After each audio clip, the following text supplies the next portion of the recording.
11 महीने से एक पूरा परिवार, एक भाई अपने भाई को ढूंढ रहा था। यहाँ ढूंढा वहां ढूंढा, कहीं पता नहीं चला। बट एक होता है ना, भाई भाई का प्यार होता है। तो सबसे पहला उसने भाभी को ढूंढना चालू किया।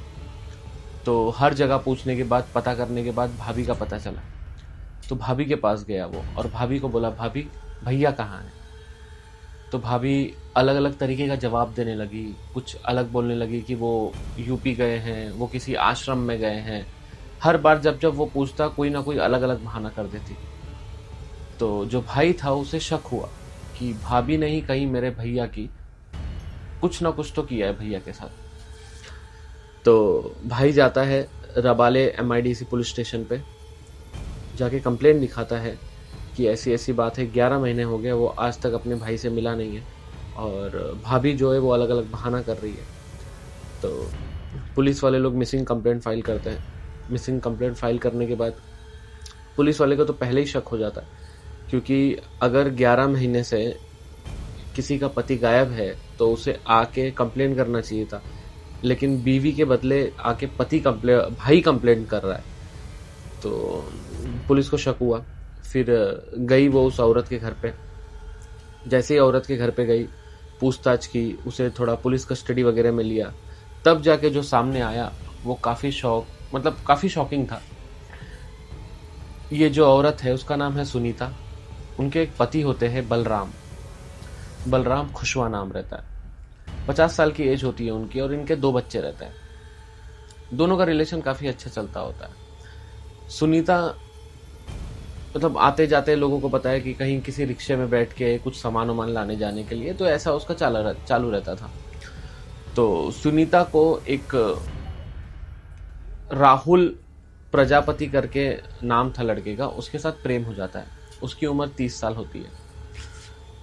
अब वो दोनों प्रेम में पड़ जाते हैं, एक दूसरे के साथ आना जाना, हंसी मजाक करना। और उनका जो पति होता है बलराम, जिसकी 50 साल उम्र होती है, उसे थोड़ा तो डाउट हो जाता है अपनी पत्नी पे, सुनीता पे, कि कहीं ना कहीं इसका कुछ गड़बड़ चल रहा है। तो धीरे धीरे टाइम बीतता चला गया। तो उसके पति को शक हो गया, कि शक था वो एकदम क्लियर हो गया कि मेरी जो पत्नी है सुनीता, वो उस लड़के के साथ ज़्यादा घूमती है, राहुल प्रजापति के साथ उसके रिक्शे में घूमती है।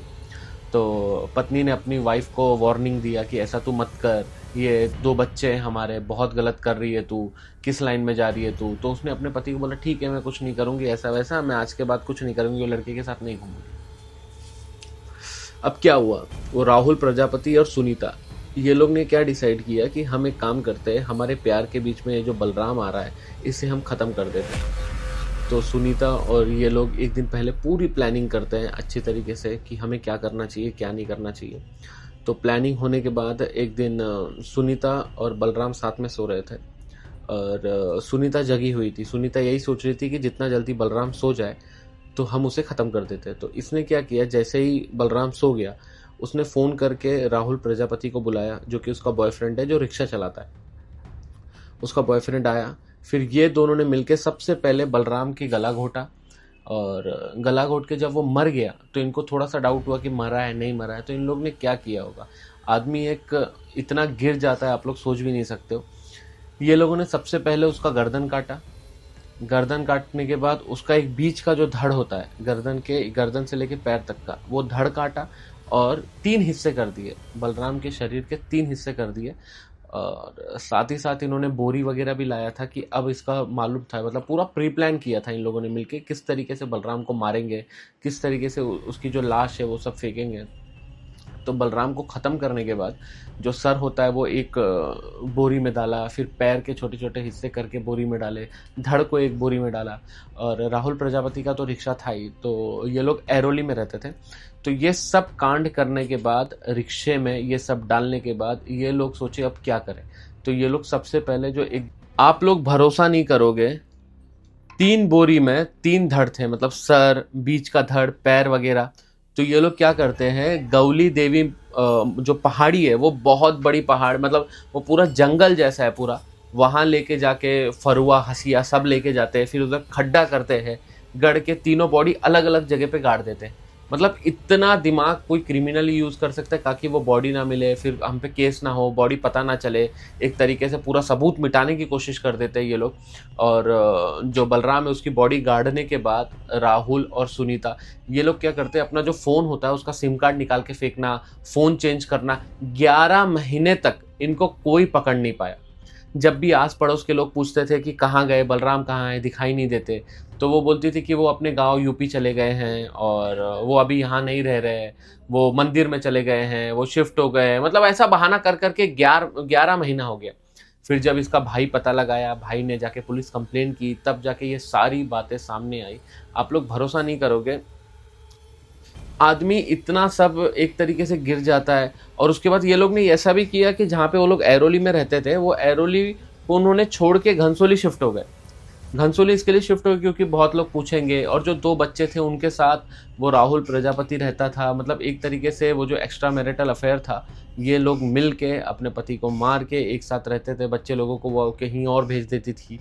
और ये पूरा, अगर ये जो भाई है इनका, अगर बलराम का भाई पता नहीं लगा था, बलराम का भाई ये पूरा जान नहीं करता, तो ये तो सिर्फ बहाना करती रहती। मतलब 11 महीने तक किसी को मार के, और भी मारना मतलब इतना बेरहमी से मारना, मार के 11 महीने तक एक दूसरे के साथ लिविंग में रहना, अच्छे से रहना, आदमी कैसे कर सकता है सोचो।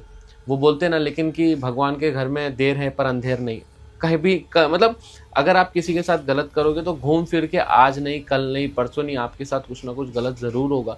तो भाई जाके जब कंप्लेंट निकालता है, पुलिस होती है, तो फिर करीबन मुझे लगता है कि अभी जाके ये केस सामने आया है। और आप लोग बिलीव नहीं करोगे, नवी मुंबई का केस है। ये एक चौल में थे इन लोग, और उसके बाद फिर ये सारी हरकतें होना, और हरकत होने के बाद फिर शिफ्टिंग होना। फिर अभी जाके जो आस पड़ोस वालों से जब मीडिया पूछ रही है, सवाल पूछ रही है, तो आस पड़ोस वाले लोग भी बोल रहे थे कि वो जो बलराम है वो बेचारा बहुत सही रहता था, लेकिन ये जो है ये रिक्शे वाले के साथ घूमती थी, इधर जाती थी। मतलब आस पड़ोस वालों को भी ये कहीं ना कहीं शक था। इस वजह से वो बार बार उससे पूछते थे कि आपका जो पति है वो कहाँ चला गया है, किधर है आपका पति। और ये लोग ज़्यादा क्वेश्चन ना करें, उसके घर वाले ज़्यादा क्वेश्चन ना करें, तो इन लोग फ़ोन स्विच ऑफ करके सिम कार्ड फेंक के नया नया सिम कार्ड लेके कहीं और शिफ्ट हो गए, ताकि किसी को कानो कान खबर ना हो। डेड बॉडी तो कहीं गाड़ दिया है जिससे मिलेगी ही नहीं। तो ये पूरा प्री प्लान करने के बाद अभी ये लोग पुलिस कस्टडी में है, पुलिस पूछताछ कर रही है इनसे। तो ये सब पता होने के बाद अगर बॉडी वगैरह कुछ मिलता है, कुछ होगा, तो वो सब पुलिस देख लेगी। बाकी मेरा तो सिर्फ यही कहना है कि प्लीज़ यार, अगर किसी के साथ भी होता है और कुछ अगर गलती होती है, आपके पति के साथ हो रही है या नहीं आपको जम रहा है, तो आप लोग एक काम करो, सेपरेट हो जाओ। अगर आपका एक्स्ट्रा मैरिटल अफेयर है, किसी और के साथ है, अगर आपको उसके साथ ही लिविंग में रहना है या उसी के साथ पूरी ज़िंदगी बितानी है, तो आप उसके साथ बिताओ। अपने पति को बोलो डिवोर्स ले लो, कुछ कर दो, अलग हो जाओ। 2 बच्चे भी थे, बल्कि पूरा बच्चों की भी ज़िंदगी ख़राब हो गई।